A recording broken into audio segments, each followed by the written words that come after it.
All right. Um, okay, so let's get started. Welcome to this instructing clinic on how to break down dressage moves to make them more understandable to your riders. We'll also get into a bit like how do you cater to different learning styles as well. So I'm Felix. I'm a leader and instructor with Crystal Pirates. You're welcome to ask questions and make comments um, throughout the clinic in the call chat. I'll be watching that. And then there'll also be time for questions at the end. So if you're like at the end, you're like, oh, I have a question, and you want to save it to the end. That is also going to be an option for y'all. Okay, so kind of like the overall breakdown of what we're going to look at today is how do we identify rider level, because that can help you decide like what do I need to make sure to include when I'm trying to teach more complex material. And then just a brief overview of different learning styles and how we can cater to them. And then at the end, we'll go over some specific examples of more complex moves that often trip riders up, and that can be difficult to instruct the first time around until you get the hang of it. Okay. All right, so let's get into it. So beginning with identifying rider level, who is the practice geared to, and then what prior knowledge do they need to succeed in this practice? So like, for example, if you're doing a whole practice centered around revolves, you might think about, okay, they need to understand how combs work because most revolves are started from a comb position, good comb alignment, and then also thinking about waterfall alignment across wide distances. So for example, if you're having them comb in from the wall, they still need to be in boss, even though they're in waterfall on the wall, if that makes sense. So if you had them split at A or C and they were in boss before they split, they still need to be in boss with the rider in front of them, even though they're all the way across the arena. So the way that you could start getting them used to this skill is start with a regular waterfall at wall where they just curl over. Then you have them split at wall and then cut down your wide tiers, then your quarter lines, then your eighth lines, and then the wall. And then the way I tell them to do this is like, okay, take out your binoculars. You're going to find the rider who's normally in front of you, and you're still going to be trying to be boss with them across the arena because good gaps are essential to having clean looking revolves so you don't have death where the riders kind of clip through each other. So if you're doing a revolve practice, you might want to think about, do they understand good comb alignment, good gaps, and maintaining gaps in a split belt or a waterfall really far away from each other. Another thing too is like, do they understand curls and curlovers? I mean, hopefully they do. If you're teaching a more complex lesson, hopefully they understand those because, and keyholes, because most revolves involve those two things. If you wanted to make it a little bit more interesting, you could have them do slant revolves, for example. So do they understand slant moves if you want to do slant revolves? So all those good things would be kind of something you'd want to think about. Have I taught them lessons on this first before we get into revolves, so that you're not having to like teach all this new stuff and then get into the revolve material. They already understand it, hopefully. Another thing you can think of is, are you working on skills that will be used later during a routine or a showcase? So I find with routine showcase work, you really want to focus really on dressage theory and concepts. So like, do they really understand the meter system, for example? If you're going to be doing lots of circle work or doing big meter shapes like eclipse or half eights or moons and things, do they really understand the meter system and how to calculate those shapes all over the arena, not just around X? Or if there's going to be a lot of slants in your routine, do they understand slant math? Do they understand how to stack slants on slants or slants and straights? Because otherwise, if you want to put a lot of that stuff in your choreo, it can make it difficult for yourself if you have to teach that during the competition period. It can be a little stressful if you don't already know kind of like the nitty gritty of that section of dressage, if you will. All right. So then my question for you guys is, if you've taught like a more complex part of dressage in the past, what were kind of like the precursors to that? Like, what did you make sure they learned first before you taught them the more complex bit? If you want to go ahead and type that in chat, feel free. I'm trying to think too. Another good thing is if you want to teach pinwheels, for example, do they understand the meter system again? Are they comfortable with your standard circle sizes of knowing where the 5, the 10, the 15, the 20, do they understand half meters? What happens if you do an oval instead? How do they keep writing nice curved shapes? If you want to get into different kinds of pinwheels like diamonds or boxes, how does that affect pinwheel alignment? So kind of all the little tools you can give them for their toolbox before you get into something more complex will just make it easier for them. They'll have more confidence, and then easier for you as an instructor. You don't have to like backtrack and teach um, more like fundamental or like basic knowledge before they can excel with the more complicated stuff, if that makes sense. All right, I'll keep yapping. But if you guys have thoughts of like other kind of complex practices that you've taught or concepts or moves, and then how you built up to that, feel free to send them. Okay. Next little bit is, okay, so if you're working with riders who are brand new to SSO dressage, they have never done it before in their life, or maybe they only ever did like they went to like a chat commanded dressage thing that they saw advertised in Global. That's like the extent of their dressage knowledge. They don't know anything else. So I find what's important here is acknowledging the gap between your knowledge as an instructor and their knowledge as complete newbies. So I don't know if you guys have seen those YouTube videos where it's like expert explains like a really complex topic like nuclear, like fission and fusion to like a kindergartner, an elementary student, a high school student, and then like a college student who is majoring in that field. So it's like you need to break down kind of like the rich like library of knowledge that you have as an instructor and go back to the very beginning and make it kindergarten level for your brand new riders, because you just need to assume they don't know anything. So what are the things that they need to know when they're just starting their dressage journey? So for example, screen delay. Some people don't know that screen delay even exists in SSO. Like they might have noticed them when they were doing champs, for example, and they're like, why am I, it says I'm third in the champ, but I'm ahead of the two people that it says they're in front of me. So they might not know that screen delay exists. So you have to explain screen delay. There's basic things like the arena lines and letters, how to get your dots, what are the different arena lines called, kind of all like these basic things. That's good for them to know so that when you start to explain more complex stuff, they're not like, hey, what is a quarter line? What is X? I don't get it. What are you talking about? So you really have to go back to the beginning. Other basic things is like your standard gaps and alignments for combs, for example, slants, circle alignment, the meter system, and then how moves are called. So even if they were in a previous Clever team and they learned a specific style from their instructor there, you would still want to explain how you personally instruct or how your Clever team instructs. So like some kind of classic examples is Bronze Butterfly's simplified dressage method, and then Pink Queen Legacy perfected dressage method. Those are kind of like where Light and Bambi and Mars have really kind of structured their curriculum in a specific way of how they call things, how they label things, for example. And another thing too that I think that's important is as an instructor, you're likely an autodidact. That means that you teach yourself, and you will go out and find new knowledge to learn more without being pushed to. Like you seek out new knowledge on your own, but most of the time, unless they're keeners, brand new riders or even like more experienced riders, they're just happy to learn passively, if that makes sense. They're happy to show up to practice to learn from an instructor, but they won't go learn on their own.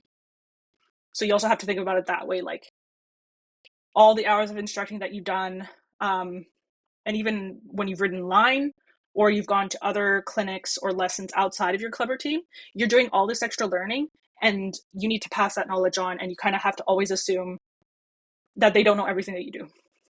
So especially with new riders, you gotta really think about, okay, if I was a brand new baby entering SSO dressage, what do I need to know? So yeah, I've mentioned a couple things here. Are there some other things that you guys think are important to teach to brand new riders to SSO dressage? Like this is something they need to know. It's important if they want to succeed, that kind of thing.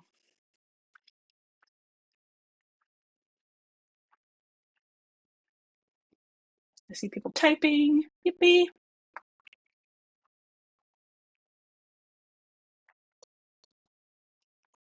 And then also if you guys want to include too, like how do you like adapt your teaching style a little with brand new writers versus more experienced writers? Like Like, I think you have to be more patient. You have to repeat yourself more with new riders. With more experienced riders, you can be a little bit more, okay, we're doing this.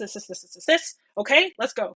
But with your baby riders, you have to be a little bit more, all right, we're going to do this. This is what it means. Let's do a demo. Okay, does everybody understand? Pivot and face me. If you don't understand, ask your question, that sort of thing.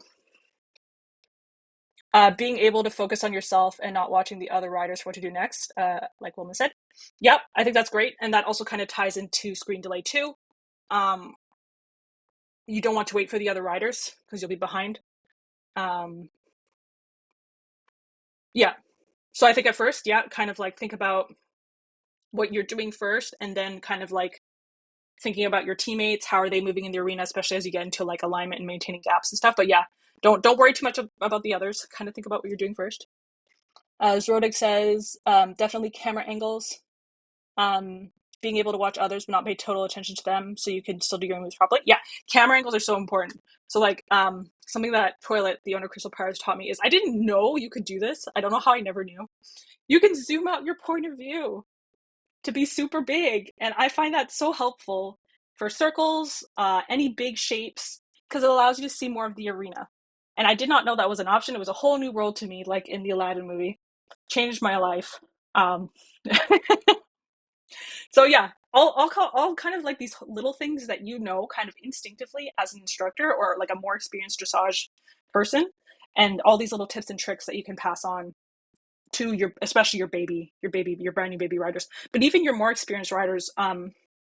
Maybe they had a lot of experience in a previous club or team or teams or clubs, plural, and but now they're coming to you, and you have these little like things that you've picked up or that you've learned on your own that you can pass on to them that they've never seen before. I still come across those things all the time when I'm learning from new instructors from other clubs or teams.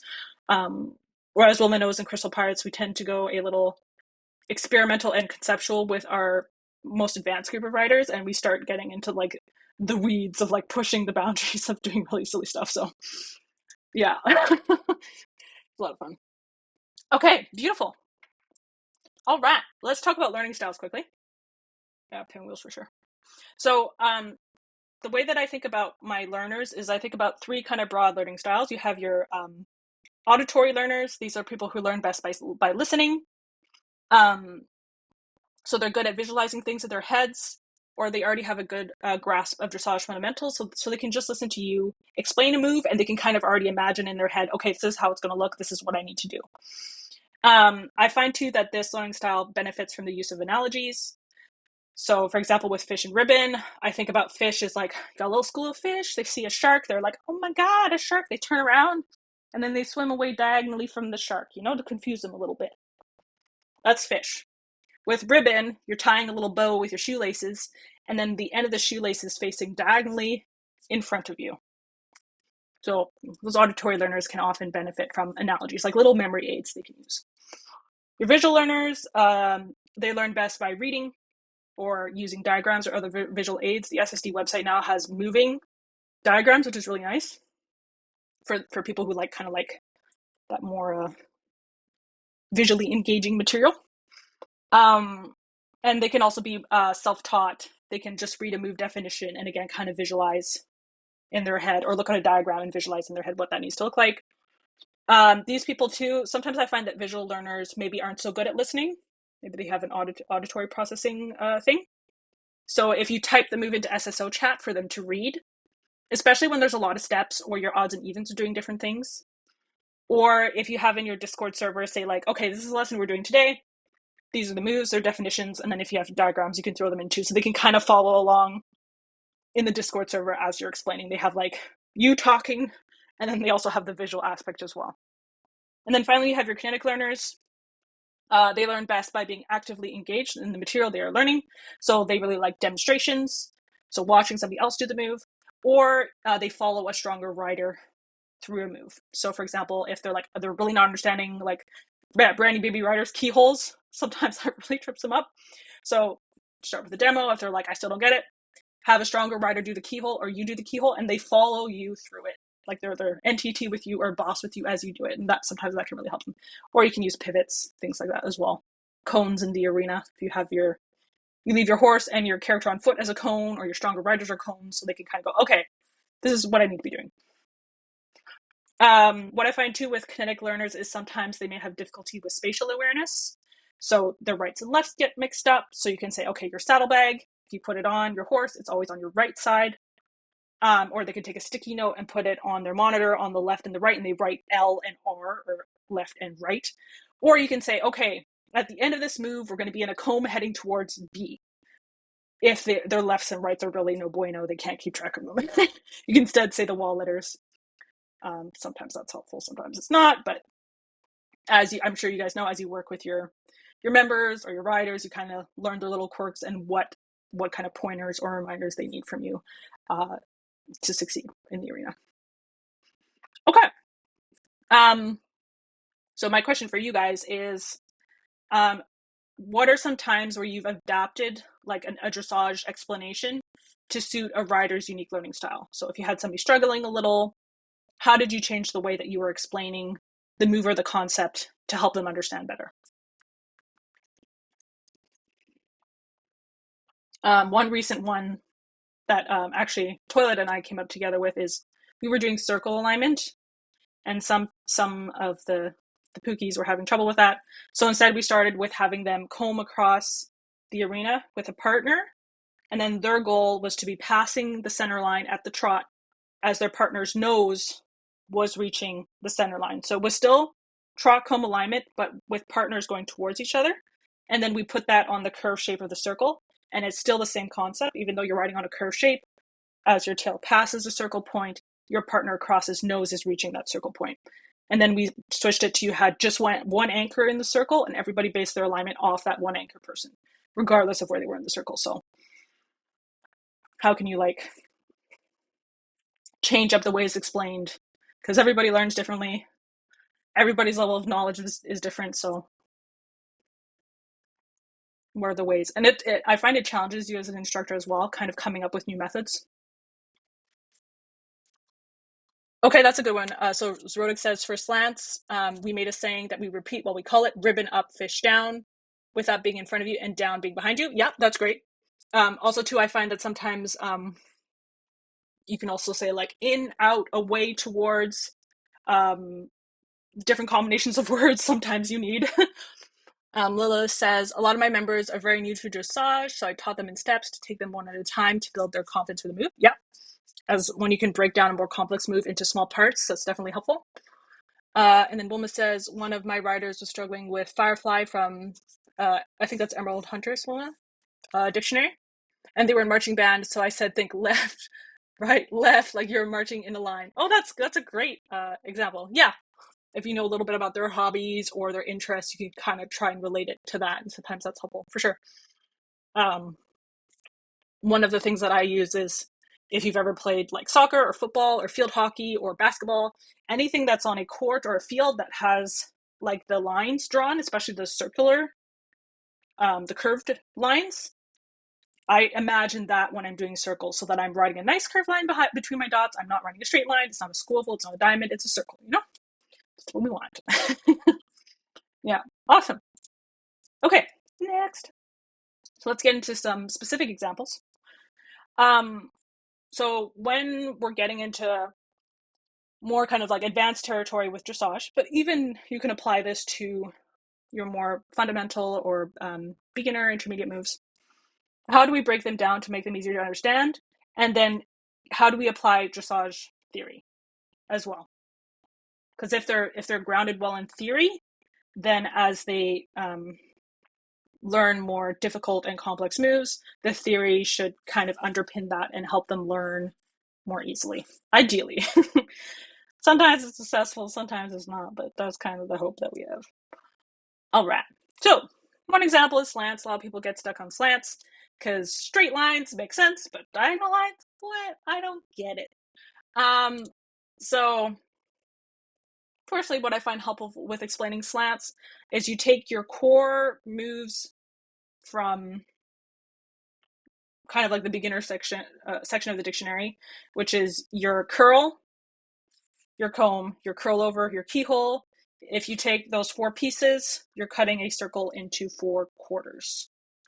Then when you add your slant moves in, you're adding an additional 4 slices. So you got 8 pieces of pizza or pie or whatever you want to call it.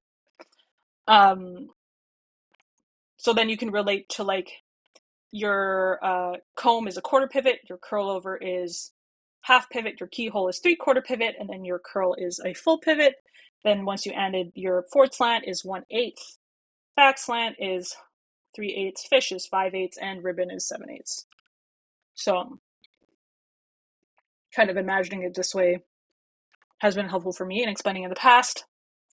And then once you get into slant math, you can kind of use this concept as well for adding slant moves on slant moves or slant moves on straight moves. What's good with this one too is you can have them use pivots to start. So for example, if they're really having trouble with, for example, fish, you could say, okay, you're going to do a curl over, a half pivot, and then you're going to do a 1/8 pivot or go in between a curl over and a keyhole. That's where you would take the fish, for example. Or you can have them walk the move and then they stop before they continue down the slant. But yes, slants can be super tricky. They break the brain a little. Do you guys have any special techniques that you use for teaching slants that you found helpful?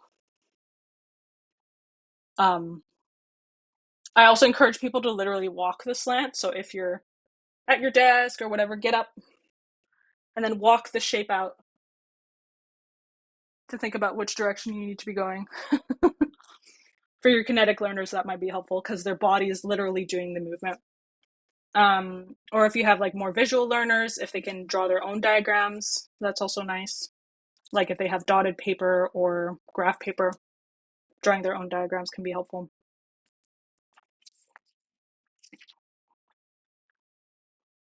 All right.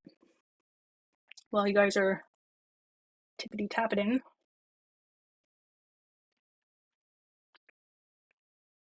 Another thing too is slant alignment can sometimes be tricky. So I like to always think of like circle alignment is basically comb alignment but on a curve shape.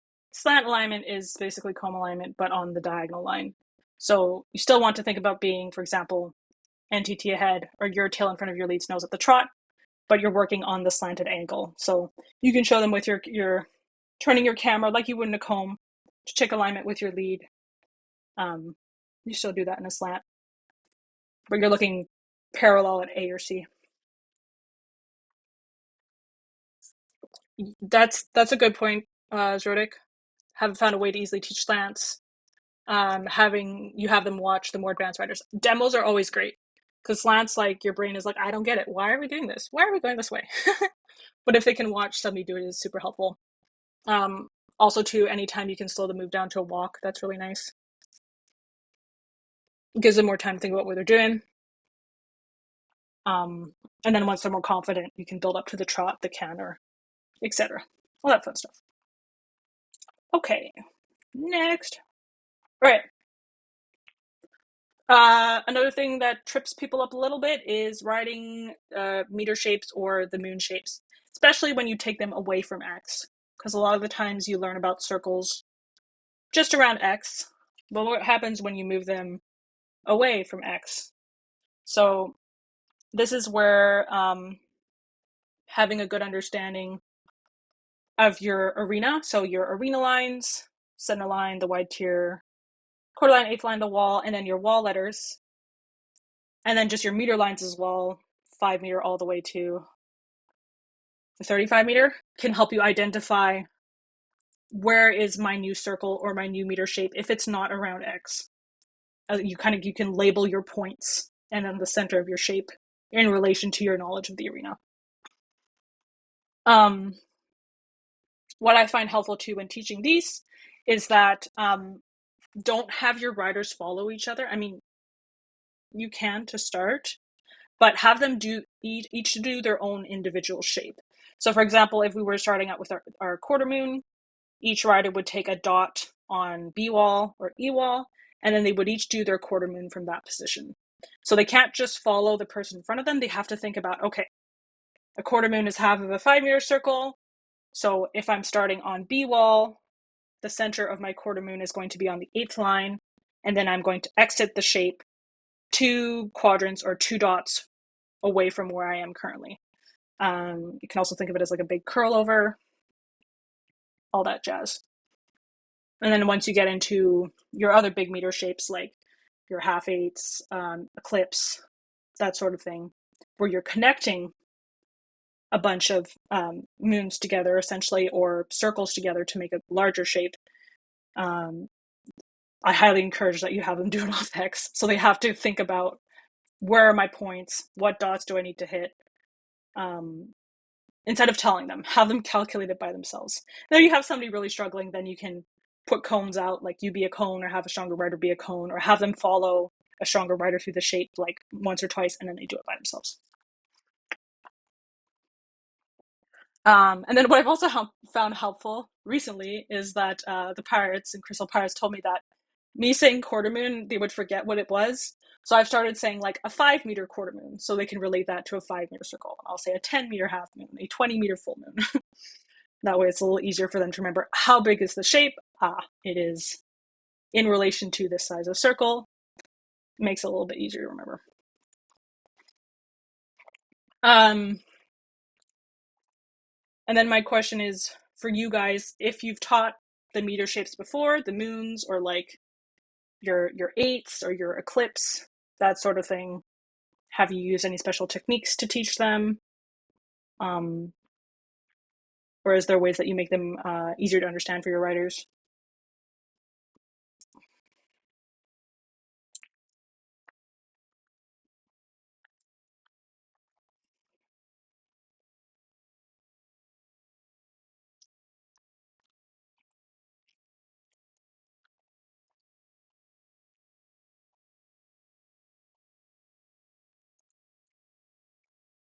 Another thing that you can do too is, if you want to make it like a little bit more technically difficult, is you make them have alignment with another writer while they write the shape. So for example, if we were all doing a half moon off B wall, you have one writer in the middle that's working on the midline. They're starting right at B, in front of B. They're the anchor or the reference person for alignment. So everybody else tries to maintain alignment with that writer as they complete their own individual half moon. So if you want to make them do a little bit more of a challenging thing, or you can kind of say, if you want, you can try to maintain alignment with whoever's writing in the middle of the group. That can be fun if you have some writers that are a bit more confident, or maybe they already have some familiarity with the moons or meter shapes. They can try to have alignment through the shape as well. And then your newer writers can just really focus on connecting their dots and getting through the shape. All right. If you don't have any comments, we can keep going.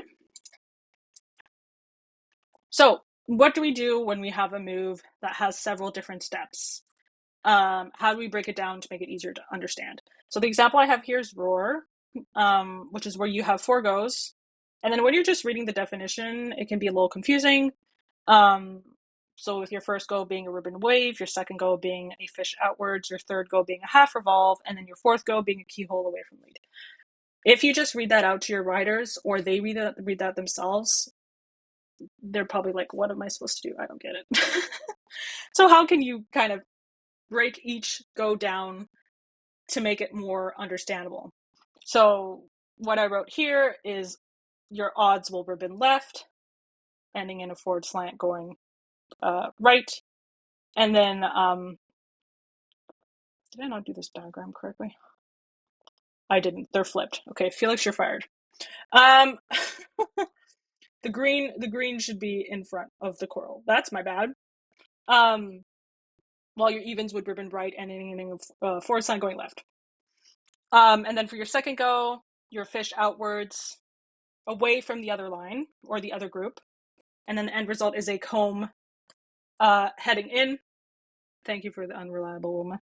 A comb heading in. And then here you can think about slant math, which is when you're adding a slant to a slant, you're adding basically 2 odd numbers together, so the end result is always a straight. So when we're adding a ribbon and a fish together, the end result is essentially, it's like we almost did like a keyhole. So you're counting your straights. Fish is equal to 3 straights. So if you were the greens in this diagram, you're starting out by you end in a forward slant going right, and then you fish away from the other line. So fishing right, you count 3 straights from there. So your first straight would be E, your second one would be C, and then your third one would be B. So you would exit that ribbon plus fish with a comb inwards, heading back towards the other line. Then half revolve, maybe you did revolves with them, but they don't remember what a half revolve is. So you just remind them you're going to curl over towards your partner. This is with a go. Or you can use a marker like when you're nose to nose or when your nose reaches the center line, for example. That curl over is going to put you in a comb heading away again or back towards B and E. And then the fourth go is going to be a keyhole away from lead. If you have some people who get confused with what does that mean away from my lead, you can say, okay, you're going to keyhole back towards C or A or whatever direction you're going in. Or you can remind them this is also known as snap. Maybe using the snap term makes it a little bit easier to understand. The fun thing with this too, that I forgot to add, because you're doing a half revolve, your odds and evens will flip. So your evens will end up in front of their odds because of that half revolve. So they might get confused there as well. So if I had done this diagram correctly, but diagrams are helpful. They don't have to be done like this in Canva where it's like very like color coded and stuff. You can draw them like just on a piece of paper, take a photo, or like on your tablet or iPad or whatever. Just take a screenshot, put it up. What's also helpful too is we've broken down and we've rephrased each section of this move. And then what you can do is you can start by working by section. So you would have them first do that ribbon wave, make sure everybody understands if I'm an odd or an even, which way am I going? Okay, they've all got that part. Now we add the fish going out. Success, now we add the half revolve. Everybody's got it. Now we finish with the snap, or the keyhole away from the leader. What's helpful too with these multi-part moves is that once they understand how all the steps work together, go through the whole thing, but remind them what they're doing. So you can say we're doing a roar. First go, we ribbon wave, and then you call that. Second go, fish out. Third go, half revolve, etc. Do that a couple times, and then try it with just the go. So just like a roar set, pre, go, and go, etc., etc. Just to make sure that they're understanding the order of the moves that they're doing, what needs to happen after what. And then hopefully you're not just explaining the move and then calling it straight away and they're like, I don't get it, I want to cry. I don't like this, Grandpa. You're kind of giving them a bit more information so that they're more likely to get a gold star, at the end. Ideally. And I find too that once you get them used to moves like this, like roar, or like more like kind of like theory heavy moves, if you want to incorporate kind of fast goes or sequences where different groups of riders are doing something differently from other groups of riders, they're more confident because they've already learned kind of this process of like, what happens when a bunch of goes are called one after the other, or my odds are not doing the same thing as me as an even, that's confusing, or there's people in this corner but I'm over in this corner, what's happening? So being able to break down that information is really helpful. All right. I'm just going to text my mom. Okay. That's what I had written down. Do we have any questions or comments or thoughts?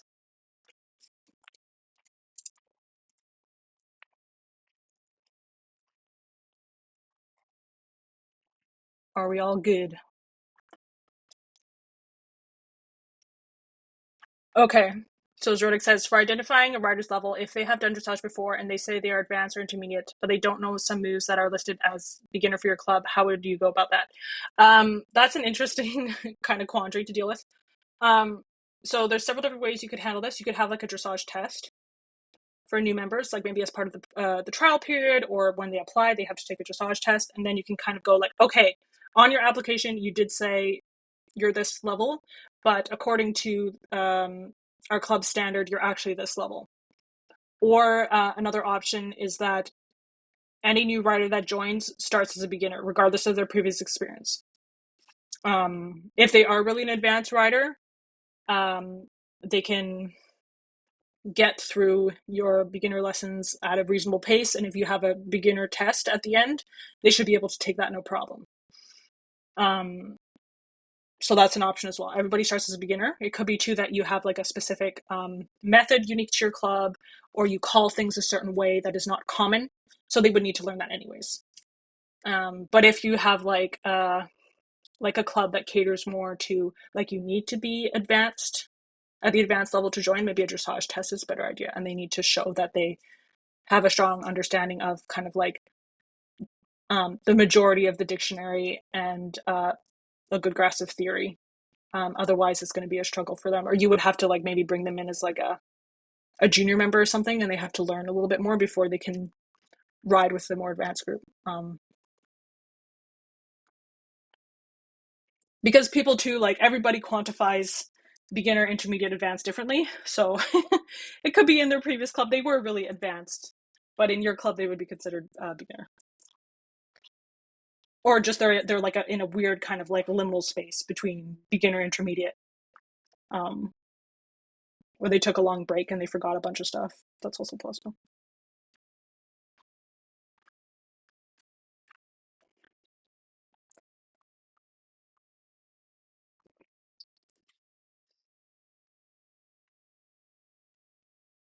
Yep, I agree. So you said you feel bad for having people who know most moves having to go all the way back because they don't know the ones we need. Yeah, that can be a bit of a struggle.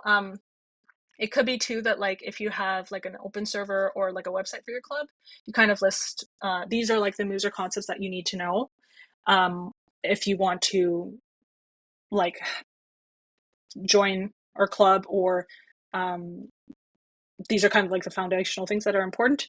Or you kind of have like a boot camp, for example, during the trial period that everybody participates in, regardless of their previous knowledge, and that's where they kind of learn all the basics that they need to know. And then they can jump in with like your more advanced group of writers, if that's something that you can do as well as like a staff team. I know sometimes it's not always possible with everybody's schedules, but it can be tough if you want to like do routines and like maybe somebody like they joined and their previous club never did. I'm trying to think of something random. Mm, they never did like saddle crosses, and you're about to do a routine heavy on saddle crosses, saddle cross after saddle cross after saddle cross, and they don't know what that is. They probably need a bit of an intensive boot camp on what a saddle cross is and how they work. Yeah. So, yeah, it can be tricky, but I feel like you do like a test that they have to pass, and if they don't pass it, they need to do like a little boot camp situation, or everybody starts at the beginner level and then they can progress through it quickly or less quickly depending on their motivation and their previous level of knowledge. It also depends on how much time and energy you have and your instructors have, because sometimes catching people up can be a lot of work.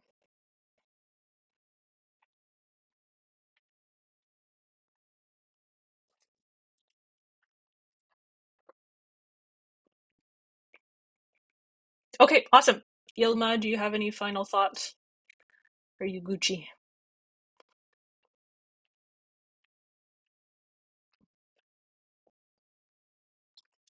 I'll do a little dance. Okay, Yilma's good. All right, beautiful. Well, we'll end there. Thanks so much for coming. I hope it was helpful. Um, I enjoyed reading all your comments, and enjoy the rest of your Saturday or potentially Sunday. Time zones. Who knows? All right.